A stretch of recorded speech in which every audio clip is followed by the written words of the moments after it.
Bueno chicos, bienvenidos a un nuevo episodio para el Arco y bienvenidos a este episodio especial.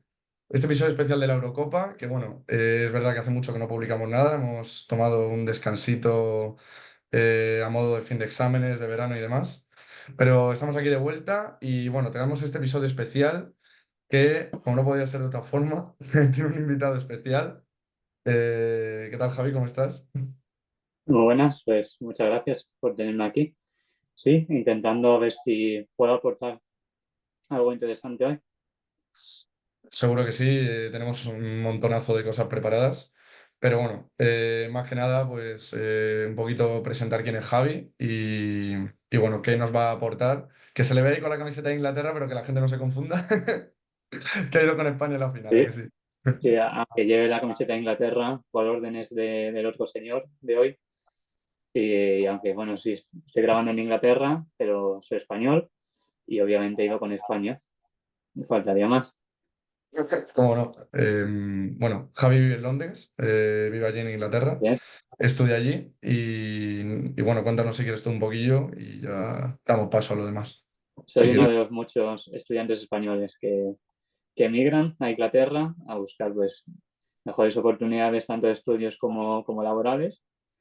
Llevo ya aquí unos cuantos años y eso pues me ha permitido sumergirme un poco en la cultura de fútbol inglesa. Mm. Entonces, pues en la Euro ha sido mi primera Euro aquí, porque la anterior no me pilló de vacaciones, así que ha estado muy interesante. Claro, porque para que lo entienda un poco la gente, o sea, ¿cómo se vive el fútbol allí? Porque, claro, o sea, tiene que ser distinto, yo creo, al final es un cambio radical en ese sentido, sobre todo. O sea, además de a nivel cultural, el idioma, por supuesto, y tal, las costumbres también afectan al fútbol. O sea, ¿cómo se ha vivido allí la Eurocopa? ¿Cómo se vive allí el fútbol? Pues aquí el fútbol es muy pasional y muy de tradiciones, como dices tú, de la gente tiene sus cuadrillas, se van al pub todas las semanas a ver el fútbol, no cambian de pub, no cambian de gente, es bastante de seguir una tradición Mm, y bastante pasional. mm. Pues nada, pues Javi nos va a acompañar en este episodio, que bueno, pues ahora os voy a explicar un poquillo el formato. Básicamente, pues hemos elegido entre los dos para nosotros, 10 momentos de esta Euro 2024. Y nada, no están ordenados, no es un ranking, o sea que están puestos, por decirlo así, al azar, pero sí que están elegidos y bueno, nosotros creemos que son los momentos más importantes de este torneo. Y bueno, empezamos si quieres con el primero, Javi, que es, hemos puesto aquí la salvada de Dani Olmo en Es la línea, que para mí, vamos, así. y yo creo que para la mayoría de los que vieron el partido, yo creo que fue el momento clave, más allá del gol de Oyarzábal en los últimos minutos, el momento clave de la final contra Sí, Inglaterra. sí, totalmente. Desde mi punto de vista, las acciones defensivas siempre suelen pasar desapercibidas y bueno, por eso hemos querido incluir la salva de Dani Olmo para darle un poco de reconocimiento que quizás no se ha dado tanto, porque siempre nos enfocamos en los goles, quién mete el gol de la victoria, el empate, tal, pero no solo nos fijan en las acciones defensivas y en este caso, pues Dani Olmo, que es un jugador de ataque, pues aportando claramente en defensa en esta ocasión. Y yo creo que representa también muy bien a España en ese torneo. Ha Mm, sido un equipo por encima de nombres individuales. totalmente, totalmente. Y además es bastante metafórico porque Dani Olmo ha acabado siendo el máximo goleador de esta Eurocopa, 3 goles, 2 asistencias. Y que la verdad que no son cifras muy grandes, pero ya digo, al final no es un jugador que incluso haya empezado de titular con Luis de la Fuente, Sí, con esta selección, porque estaba Pedri por delante de él y al estaba final Pedri. esa lesión le ha acabado llevando a jugar más minutos. O sea que Sí.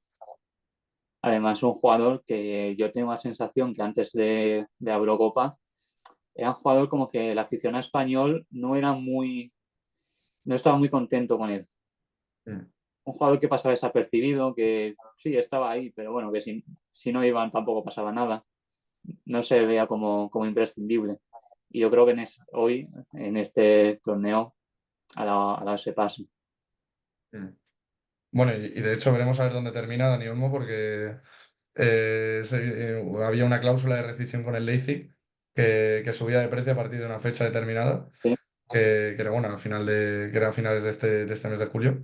Pero veremos a ver qué pasa, veremos. porque yo creo que se lo van a rifar ya ahora muchos equipos de las grandes ligas. Sí, sí, de hecho hizo unas declaraciones hace poco que decía que le daba igual dónde está, que es lo que quería es ganar. Así que veremos qué pasa con él. Sonaba fuerte el Atleti, sonaba un poco también el Barça. Veremos a ver qué puede pasar con él. Y bueno, ligando también con España, tenemos aquí para nosotros uno de los goles más importantes, yo creo, de la historia de la selección a nivel de torneos, y que lo hace pues un chaval que recién cumple 17 años, como Lamine Yamal. Estamos hablando de ese golazo, porque fue un golazo ante Francia, en esas semifinales históricas de España, que terminaron al final con el pase de la selección a la final. Lo hemos cogido porque es un gol impresionante, pero no solo por eso, ¿no? O sea, yo creo que hay un trasfondo ahí. O sea, habla mucho ese gol de lo que ha significado la Yamal en este Sí, torneo. sí. Hasta ese momento siempre le había faltado el gol, ese toque, y él llegó en un momento clave, la verdad, Mm. porque Francia adelantándose suele ser un equipo muy, muy difícil de meter de mano.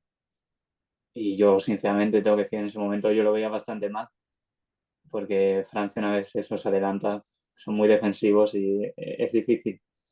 Pero Mm. bueno, un toque de genialidad que obviamente no todos los jugadores tienen y vino pues cuando más se necesitaba. De hecho, efectivamente, o sea, es que fue el 1-1. Pero es que ese momento, como tú dices, o sea, Colomboane había metido el 0-1. Y la verdad, yo como español le decía que cuando vi el partido y lo tal, olía, y decía, nos van a ganar los Sí, malditos franceses sí. y nos vamos a quedar sin final, pero uf, fue espectacular. Y si te parece, tengo aquí unos datos de la Miña Mal, que es que nos lo ha dado nuestro querido Mr. Chip, que espero que esté viendo esto. Un saludo a Mr. De, Chip. un saludito, Mr. Chip. De unos datitos de la Lamine Yamal, pero el primero de esos datos, que este a mí me ha llamado mucho la atención, es que comparado con un tal Leo Messi, Lamine Yamal No me en suena, su no, primera no sé. competición, no te suena, ¿no? No te suena. En su primera competición, Lamine Yamal, 6 partidos, un gol, 4 asistencias, con 16 años, luego ya Sí, con 17. Y Leo Messi en el Mundial de 2006, en 3 partidos, es verdad que menos, pero en 3 partidos, un gol y una asistencia. O sea, y con más edad, 18 años. O sea, estamos hablando de un chaval que puede, vamos, o sea, marcar un antes y un después. Mucha gente decía, claro, que había batido ese récord también famoso de Pelé en los grandes torneos, de debutar y jugar con menor edad. O sea, es espectacular. un chaval que sinceramente a mí que soy del Madrid me da un poquito de respeto pasar con él en Sí, el sí, sí. futuro. A Totalmente, ver totalmente. si las lesiones le respetan, que eso es un tópico, pero ya hemos visto el caso de Ansu Fati también, que empezó muy fuerte y rompió y luego con lesiones se iba apagando.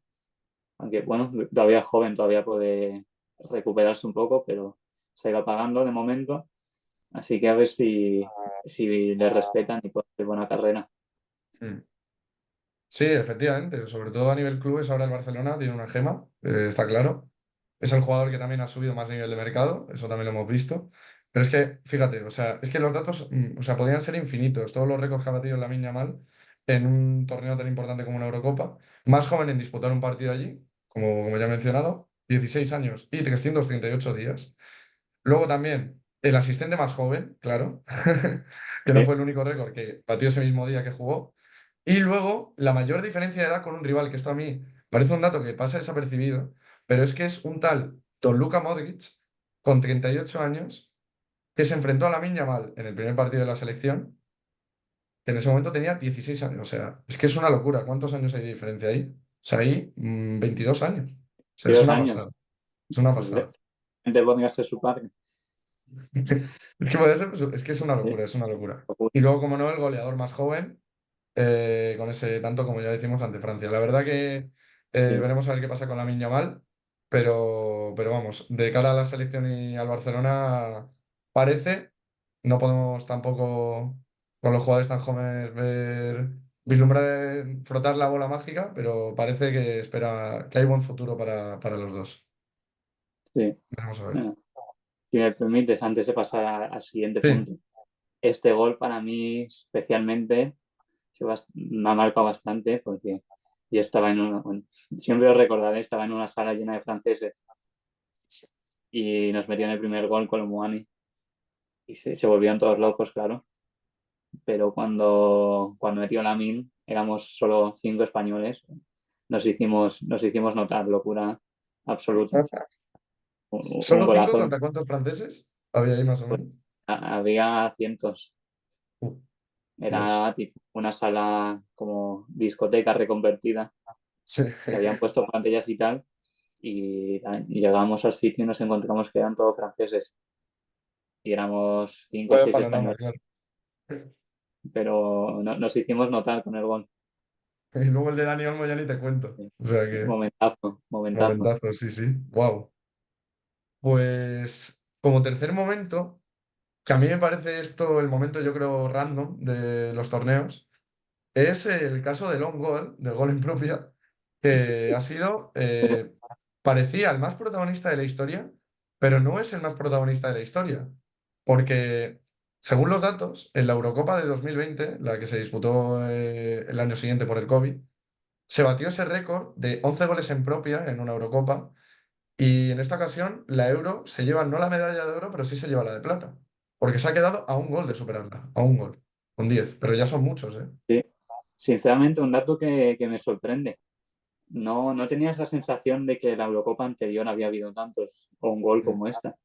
La verdad que esta yo estaba convencido de que era el récord absoluto de un gol, porque prácticamente cada partido había uno. Literal, sí, sí. Ya mismamente el primer partido, ese gol de Rudiger en propia contra Escocia, y luego todos los que han venido, el famoso de Sí, Turquía, que yo creo que es el gol meme de la Eurocopa, con ese sí, pase sin atrás, el duda, portero fuera de la portería. sin duda Sí, sí, sí. alguna, gol meme de la Eurocopa y si me apuras, el gol meme del año. Y el gol meme del año, seguro, seguro, seguro, seguro. Al Pues menos fíjate de la que, top sí, o sí, sí, torneos top, sin duda. sí. Iba a decir que fíjate que para gol meme también me estoy acordando de esa Eurocopa, que es verdad que tú dices que no parece que hubiera tantos goles en propia como en esta, pero es verdad que acordándome, me estoy acordando del famoso partido de España-Croacia, ese 5-3 que ganó España, que Pedri se metió en propia y fue también También, para mí el gol meme del también año. sí fue un buen gol meme Un gol entre meme, Pedri sí, sí. y Unai Simón. Sí. Y claro, yo he visto también que más allá de la broma, ha salido también mucho el debate de si más allá de que es un meme, de que ha habido muchos goles en propia, si eso al final es un accidente o si va un poquillo más allá, si al final a lo mejor también se ha perdido un poco de calidad, los jugadores a lo mejor no son tan buenos, no solo lo digo por los goles en propia, que ya de por sí pues puedes pensarlo, sino porque al final que haya más, o sea, que haya tantos goles en propia y a lo mejor tan pocos goleadores, no sé si es porque estamos mal acostumbrados a Bueno, lo mejor a las épocas de Cristiano y demás, pero no sé qué piensas. bueno, yo creo que los own goals es factor suerte al final. No creo que tenga nada que ver con la calidad. De hecho, me parece todo lo contrario. Me parece que los jugadores cada vez están mejor preparados, Mm, tanto atacantes, obviando el caso de Cristiano y Messi, que no vamos a volver a ver nada igual, mm, y defensores, me parece que cada vez están mejor preparados y también en cuanto a tema colectivo. En cuanto a sistema táctico, jugar con un equipo, me parece que estamos avanzando mucho y se hace más complicado meter goles. Digo que los on goals me parece tema suerte, no me parece mm. falta de calidad.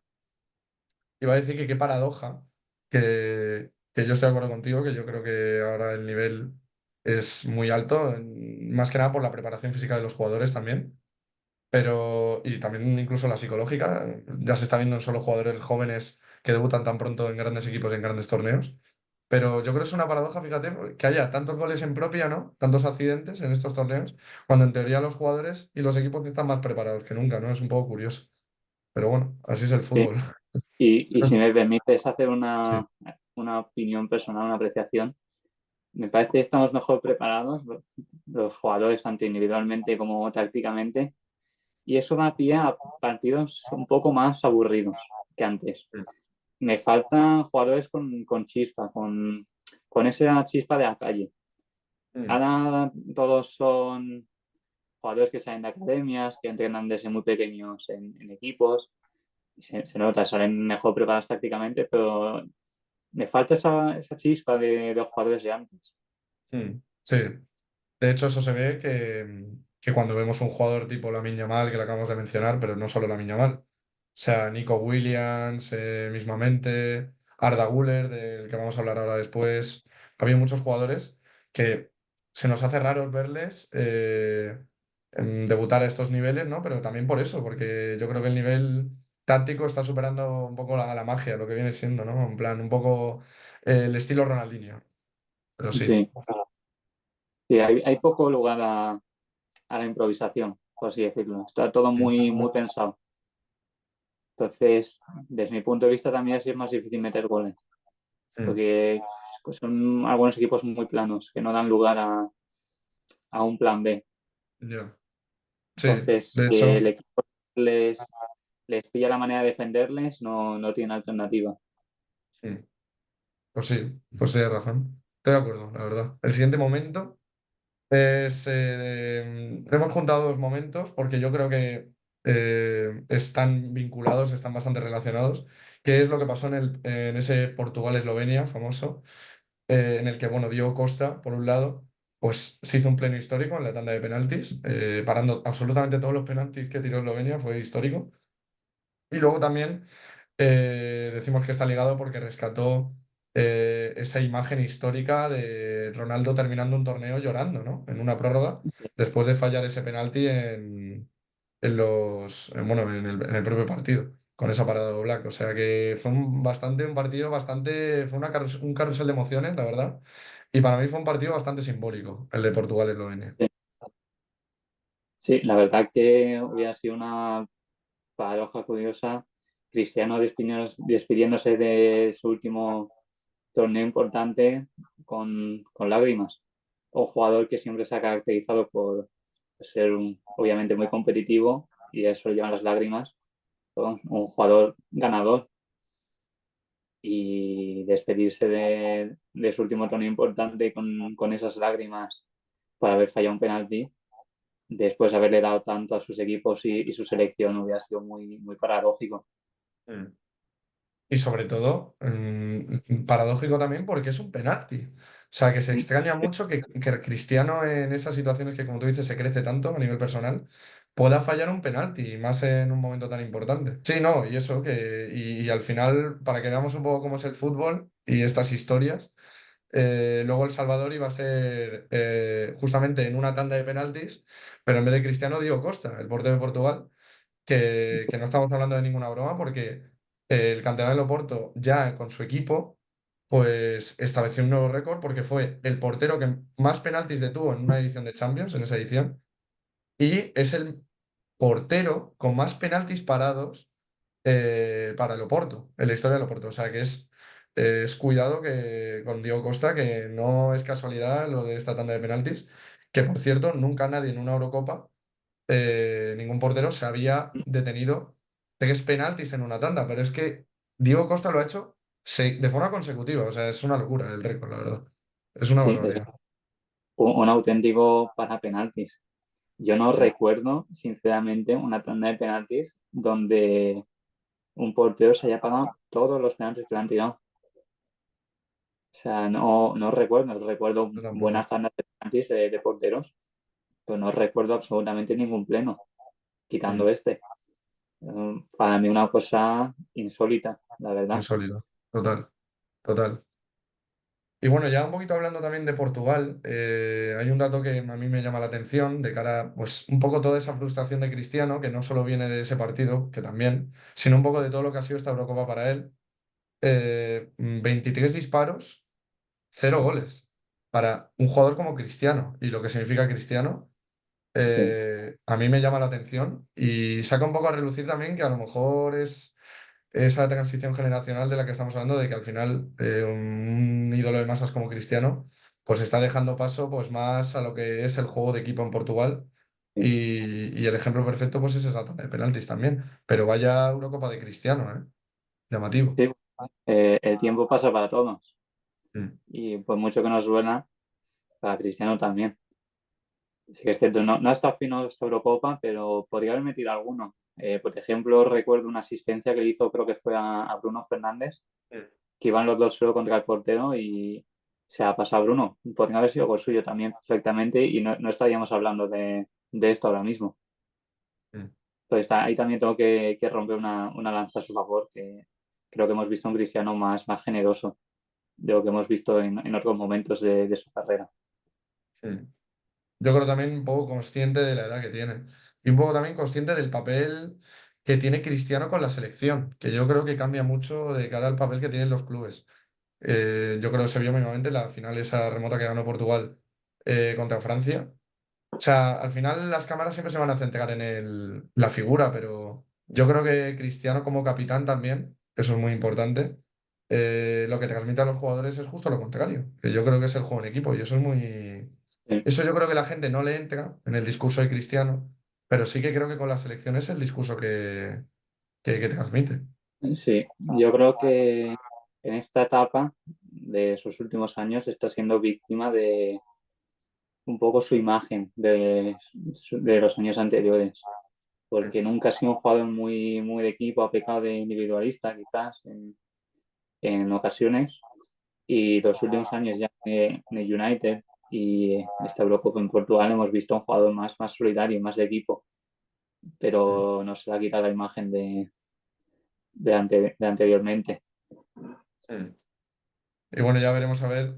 Supongo que Cristiano no será capaz de llegar al Mundial. Veremos a ver lo que pasa. Que alguien Veremos. con el Yo carácter de creo que Cristiano, no, no capaces. descartaría, no descartaría. Conociendo a Cristiano, siendo el animal competitivo que es, yo creo que va a seguir hasta que el cuerpo le diga basta. Y bueno, pasamos de Portugal a otra selección que también se le ha podido acabar un poco ese momento de gloria, que es Croacia. Que bueno, la verdad que hay que hablar de forma negativa de ella porque la Eurocopa de Croacia ha sido muy mala. Para mí ha sido un fracaso. Total. Y bueno, estamos hablando posiblemente del fin definitivo a una generación que no tiene premio colectivo. Más allá de los subcampeonatos, en todas las finales que ha llegado y en todos los torneos que ha jugado, al final no ha tenido ese reconocimiento a esa generación dorada de Croacia. Sí, la verdad que se me ha quedado corta Croacia. Sí que es cierto que tenía un grupo complicado, pero yo esperaba como mínimo que pasaran como una de las mejores terceras, porque no olvidemos que pasan cuatro de los seis terceros. Eso es. Es un porcentaje bastante alto. Yo creo que deberían haber pasado como mínimo así, pero siento que los goles en los últimos minutos la han perjudicado bastante. Contra España perdieron, claro, pero contra Albania e Italia se les fueron puntos muy importantes en los minutos de descuento. Ha tenido en ese sentido bastante mala suerte, las cosas como son, porque con Albania fue en el noventa y Bueno, cinco pero el gol con pero Italia fue en el 98, que sí, es literalmente fue la última jugada, pero es verdad que sufriendo más de lo que debería Croacia, ¿no? sí, pero y yo también creo que si te pasa una vez puede ser mala suerte, pero si te pasan dos veces, además seguidas, ya es tu culpa un poco, porque ya estás avisado de lo que te puede pasar y no le has puesto remedio. Sí. Sí, se puede llamar mala suerte, pero para mí mala suerte es una vez, no dos, la Mm. verdad. Y sobre todo, además, teniendo en cuenta que Croacia como tal, es verdad que comparado con ese equipo que llegó a la final del Mundial, por ejemplo, Lovren no está, el portero, Kamil Gavakovic me gusta, pero tampoco es Subasic, ¿no? O sea, también, o sea, hay jugadores que, Vida también, por ejemplo, me acabo de acordar, o sea, hay jugadores que ya no están, que son Sí, los famosos, ¿no? Luchadores croatas, los famosos jugadores aguerridos de Croacia, que yo creo que a lo mejor sí que a nivel de calidad no ha perdido la plantilla, porque recordemos que ahora tiene que ahora tiene a Guardiol, que me parece un jugadorazo, gente joven bastante interesante, más allá del portero, por ejemplo, Sútalo también me gusta mucho. O sea, quiero decir que sigue teniendo jugadores de calidad, pero a lo mejor lo que le ha faltado es ese carácter, que yo creo que esperábamos a lo mejor que Modric se pusiera más a Croacia a sus espaldas, pero como tú has dicho antes, también hay que tener en cuenta que la edad pasa para todos. sí, sí, la verdad que a mí me da la sensación que han bajado un pelín en cuanto a nivel. Y en Mm, cuanto a carácter, de Modric, por ejemplo, me esperaba más esta Eurocopa, que era su último torneo importante a nivel de selecciones, al 95%, y le he visto flojo. Sí que es cierto que se llevó el MVP de un partido, que si no me equivoco fue el de contra Italia, pero eso aún es. así le he visto bastante flojo. Luego, un jugador veterano, Perisic, tampoco hasta fino, pero sí que es cierto, me tengo que romper una lanza a su favor, y es que se lesionó el cruzado en noviembre o en diciembre, Mm, y es que no ha vuelto hasta la Eurocopa. Pero ahí quizás el problema es el míster, de ponerla a él si no está para jugar. mm. Sí, es verdad que a Dalic es posible que se le haya quedado un poco grande hacer ver a la gente que el cambio generacional y las oportunidades perdidas no iban a afectar a la moral del grupo, que en cierta forma yo creo que tampoco ha afectado mucho, porque yo creo que ha sido un problema también de fútbol, pero sí, al final con todas las figuras que tiene Croacia, se ha quedado en las puertas de nuevo. Y sobre Sí. todo ver ahora qué pasa con Modric. No, no sé qué piensas, qué va a pasar ahora, porque, claro, hablamos de Cristiano, luego hablaremos de Kroos más adelante, pero Modric también no sabemos qué va a pasar con él. Modric, que se hizo oficial ayer, su renovación por el Madrid, por una temporada, como viene siendo costumbre, y yo tengo la sensación de que no va a llegar al Mundial 2026. Me da la sensación que él lo va a intentar, pero yo no lo veo factible, sinceramente. Le veo ya bastante en capa caída. Por desgracia, ya tiene 38 años, si no me equivoco. Sí, Llegaría al Mundial 2026 con 40 años, que se dice pronto. Veremos. Yo creo que él no se va a retirar de la selección antes de retirarse del fútbol. Yo creo que se va a retirar a la vez, o esa es su intención, yo creo.